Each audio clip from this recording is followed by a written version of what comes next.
So now we're going to talk about developing. Developing is how you make your images look good.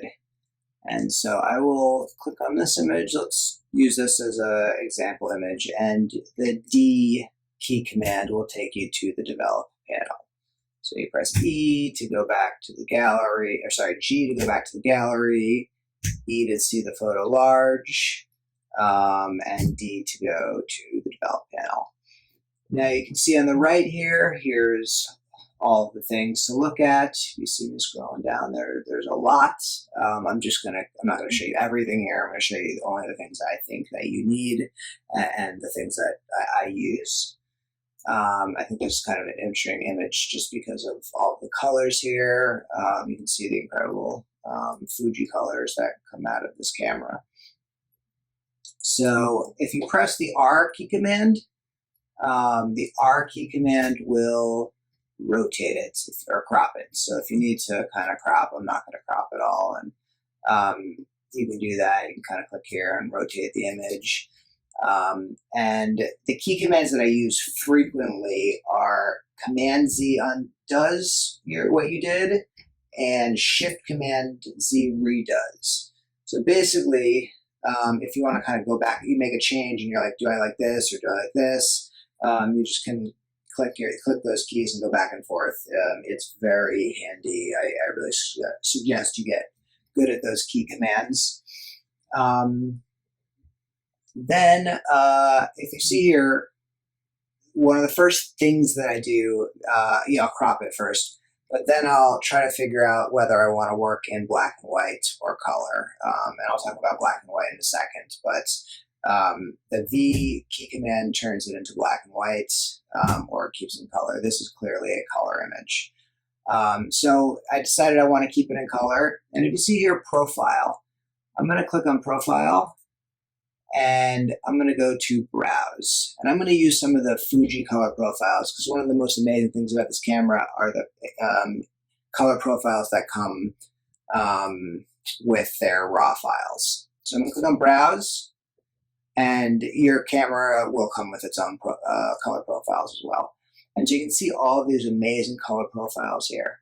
And so what I'm going to do is I'm going to kind of go highlight over them and just see if sometimes I just like the regular color profile that it was, and I don't want to pick any of these. And sometimes I like some of them. It really depends on the image which color profile is going to look good. So you see here, I'm going to click on this. This is pretty nice. It's a little strong, but, it could be worked around. But I like the strongness. This is definitely not strong enough for such a great colored image. This is too washed out. This one's not bad. Let's compare the two. This one, I like the Astia soft one better, but this one's pretty cool.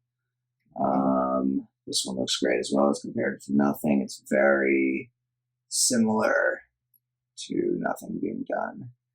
And then there's Velvia Vivid, which is for some images, Velvia Vivid looks incredible, but for a lot of them, especially images that already have great color, it can just be a little too much. So I'm either thinking of just how it is, the Astia Soft, or the Provia. I think probably let's go with the Astia Soft right here. Let's see, I'm going to go off and on.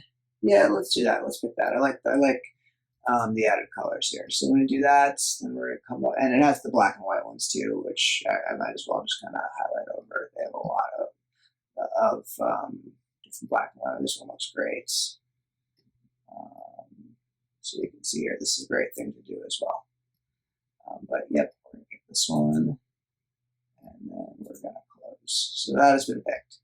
So now you can, if you want to, you can change the white balance to a specific setting right here, or you can change the temperature or the tint here. So to the right goes warmer, to the left goes cooler.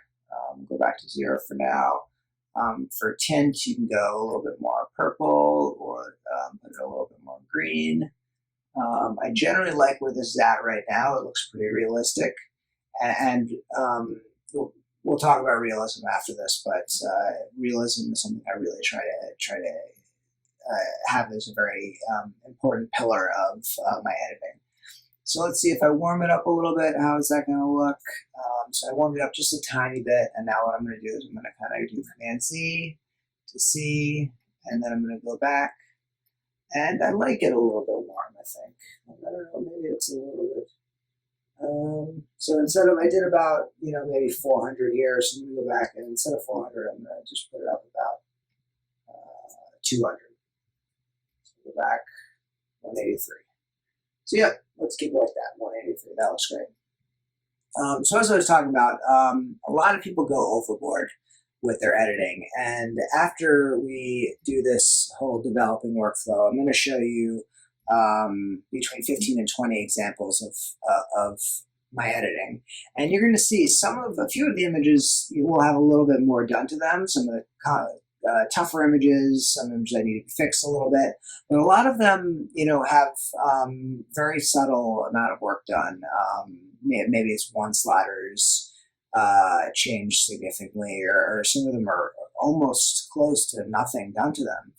And it's I think that's important to be subtle. I think you can go overboard. And this type of photography, street photography, we want the images to look great, but we also want them to look as real and natural as possible. To some extent, there's always outliers for everything. But when you make things go overboard, it kind of takes you out of that, this is a real special moment feeling. Imperfections are important, all that type of stuff. So I don't want you to go overboard. And even if you do go overboard, I want you to go back and look at the images kind of the next day and look through over what you did again. Because sometimes you'll find that you've went a little too far, and then you'll look at it with fresh eyes, and you'll be able to kind of pull back what you did. So the exposure here looks perfect. I don't think I'm going to change it at all. I mean, maybe let's just put it up 0.5 and see what it looks like. A little bit brighter.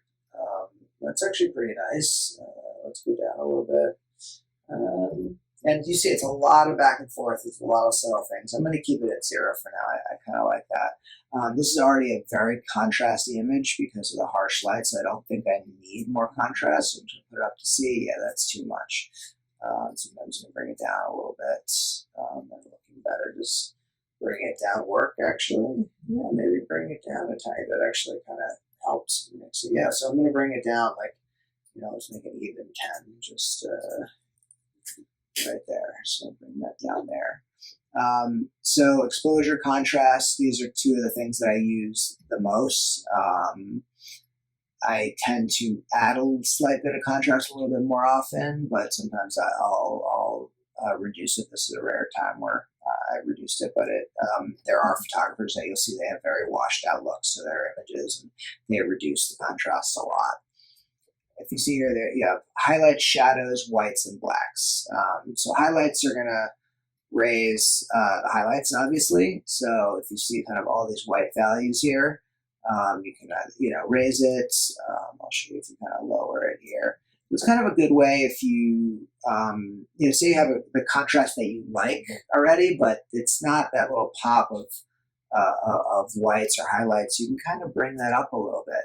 And so, that actually kind of, it's a little bit too much, but just to show you, that kind of adds like this kind of, heavenly feeling to the middle. This is kind of just so bright, it's kind of floating almost. So I don't know if maybe I'll put it up like 6 or 7 and see how that looks. Go back and forth.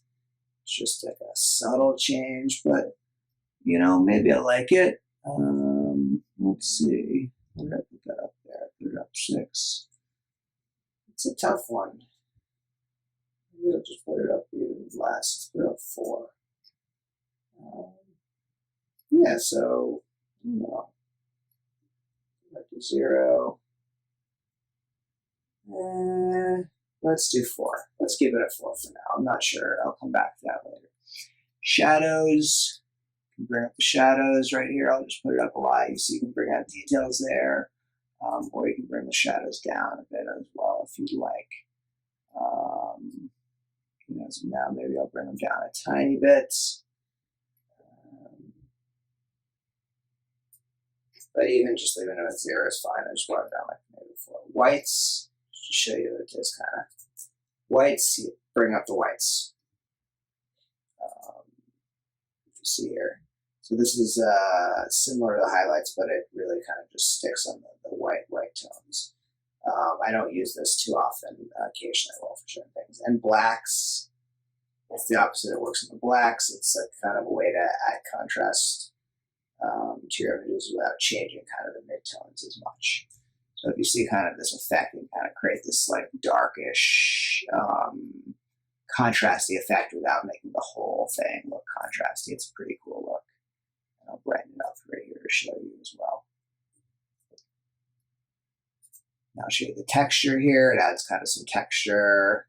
I don't really use texture ever, but it's a way to really kind of see in here. You can see all this texture in here. Clarity, I do use clarity actually. Clarity adds some sharpness to the image in a really kind of interesting way. It depends on the image that I'm using. Let's just be subtle and put 5 and see how that looks. And, you know, you may not be able to tell exactly how it's looking here, but that's pretty good. You know, a little bit helps this a little bit.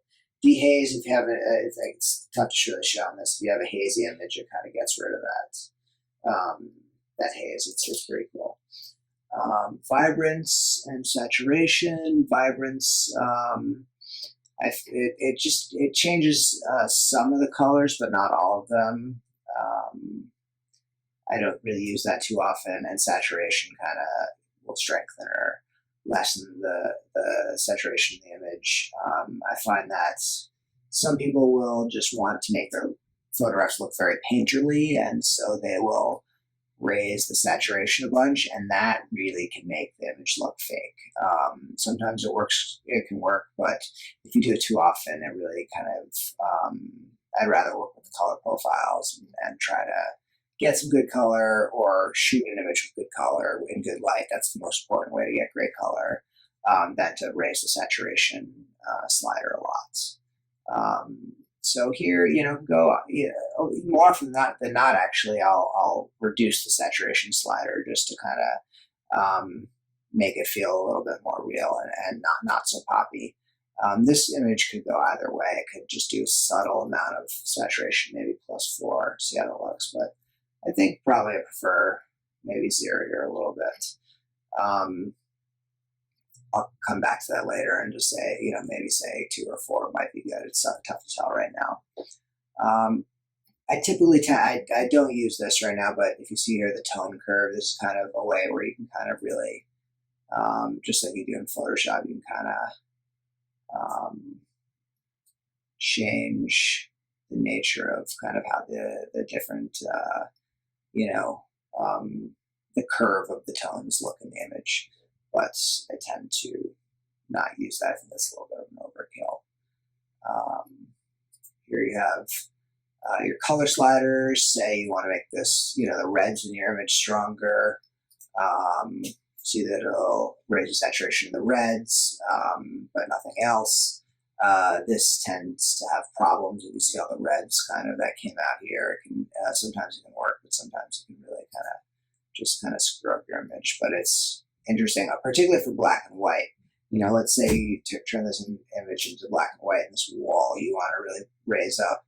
You know, if you kind of raise the saturation of the red, it's really going to take that and create that. So I tend to use this much more in black and white than I do in color, but occasionally there's a problematic color or something that I'll try to reduce through here. Let's close that. Split toning, I do not use actually, so I'm not going to talk about that one. Detail, I do use this sometimes. So you have noise reduction here. I tend to keep this sharpening, just what they give you. It tends to be fine. This you have noise reduction, which if you have a noisy image, this is great. So let's say, you know, just put it up to show you. So what it does is it'll get rid of the noise. There's not really any noise in here, so you're not going to see the quite effect. But the trade-off is that what it does is it will make your image a little bit softer. If you have a noisy image, taking out the noise. I like the look of noise a lot of times, so I don't even care. I don't care to do this, but sometimes you have like a really problematic image. And so then what I'll do is I'll reduce the noise a certain amount. And then what I'll do is I will go down into effects, and there's grain. And this adds a film grain looking effect. So when you take out the noise in that, kind of that, it often looks like a digital noise, it doesn't look great. You can regain some of that sharpness, and you can actually make it feel more like kind of a film look by adding grain in. And so I'll show you, I'll make it kind of like a, big change just to kind of show you this is really extreme. So obviously it doesn't look great. But this is kind of the effect that it can create. And so with a really grainy image, it kind of can make it feel like a grainy film image versus a grainy digital image. So I'll do that with a lot of problematic images, and I particularly do it with black and white photographs. Now you have lens corrections here. So if you kind of go to the right or left, this is good for kind of fixing perspectives. This would be great for certain images. I don't really use it for my street photography, but sometimes for architecture, or sometimes if, problematic thing like, the Fuji X100 camera. You can add a 50 millimeter attachment to it, but you have to change in the settings that to tell it it's you're using the 50 millimeter, and otherwise it adds a little distortion. And if I forget to do that, I can come in here and I can kind of fix the distortion based on my mistake in the camera. If you have color fringing, which newer cameras I don't find as much of a problem, you can defringe here. So you can kind of pull that up. It'll get rid of different color fringes. This is great for certain images. But vignetting, that I find to be very important. And I'll show you some images later where how I use vignetting to really work. I try to make vignetting subtle. Some images you can go stronger and be subtle, and some images you just want to go a little bit, and sometimes you don't want it at all. But I find what vignetting does is it really kind of can center your eyes in the image. It can keep your eyes from wandering off the frame, and it kind of really makes it feel a little bit more complete for certain images. This vignetting works on the full crop. So if you see here, if I'm just going to do extreme just to show you, it vignetted actually looks, I don't think I'm going to vignette this image, but it actually looks pretty good. Like that. Let me see, actually, let me put it a little bit. Yeah, it's not bad, but it doesn't look quite fully real, so I'm not going to do that. But if you see real quick, if I zoom in like this and say that I want this to be my crop, and then I do the vignetting here, it just shows on the top because it only works on the full crop of the image, so it's not going to actually show the vignette in the middle part. That would be a different vignette thing. So let me go back here. Below here, you have post-crop vignetting, which works with the after crop. So if I cropped, it would work there. You pick the amount. So let's, pick this. Let's just kind of go like that just to show you. You can pick the midpoint, so you can make it kind of come in. Actually, I'll do this more extreme to show you. So let's do a more extreme. So that's an extreme, but just to give you a sense, you can pull the midpoint, kind of pulls the vignette closer, or you can kind of pull it out. The roundness, I'm going to pull it in just to show you the roundness will change the shape of it. So you can see here, this way, it's kind of more like this, where there's less vignette on the top and bottom, and the other way is less vignette on the sides. And feathering is great. So if you have a strong vignette and you want to kind of make it subtle, you can kind of feather it so it has a little bit less of a transition. So this actually looks kind of pretty cool, even though I'm just showing you, but actually looks pretty decent. And then I tend to not use highlight. I don't even know what that does, and it doesn't seem to do anything right now, so don't worry about that one too much. And then, so a lot of times when I do vignette, these little sliders here for everything will turn your effects on and off. So let me turn this off real quick, and let's take a look. On, off, on, off. So let's make it a little bit more subtle. Go back to off. Oh no. And then back on. So it looks pretty cool with it on. Yeah, I don't mind this. Let me see. Turn that off. Yeah, I like it. So I'm going to leave this little bit of a vignette here right now because I think it works pretty well. Let's see, transform. What that does is it can kind of, change this changes the perspective of your images. Go horizontal. Obviously you want to go kind of subtle with these, but if you want to change the perspective, this is how you do it through the transform panel. And then let's see if I forgot anything else. I don't use calibration ever. Yeah, so that's pretty much everything I use for the color. Then let's turn this one into black and white, even though it's not the best black and white image, but just to show you. So typically I'll turn to black and white first, and then I'll play with the image the same ways that I did.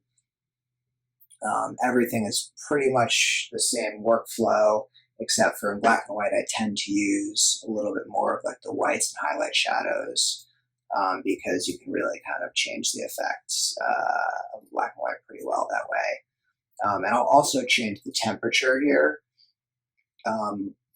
because changing the temperature of the tint can really change the exact kind of composition of how the black and white works, so that can really help you out sometimes. And then, as I mentioned, in black and white here, if you, for very specific images, I don't use this very often, but when I do, it really works. If there's a part of the image that I really want to, bring up, like that red wall, I will do that. So that's pretty much, it's pretty much the same thing for black and white in color with a couple little tricks that you have for black and white. But let's put this one back to color. So let's just, on the bottom here, you have reset.